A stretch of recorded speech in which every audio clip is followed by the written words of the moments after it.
Station এবং train থেকে যাত্রীদের সঙ্গে ছিনতাইকারী চক্রের 5 সদস্যকে গ্রেফতার করল এনজেপি জিআরপি এবং আরপিএফ।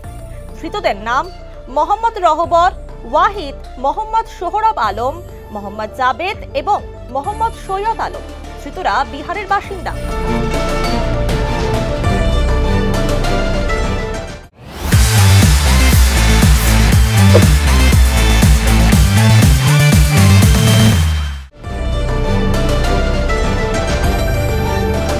শনিবার যৌথভাবে এনজেপি স্টেশনে বিশেষ চেকিং অভিযান চালায় এনজেপি জিআরপি এবং আরপিএফ।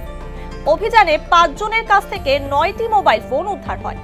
এরপর 5 জনকে জিজ্ঞাসাবাদ করে জানা যায় তারা ছিনতাইকারী চক্রের সদস্য। এরপরই গ্রেফতার করা হয় তাদের। আজ ধৃতদের জলপাইগুড়ি আদালতে পেশ করা হয়। গোটা ঘটনার তদন্তে এনজেপি জিআরপি।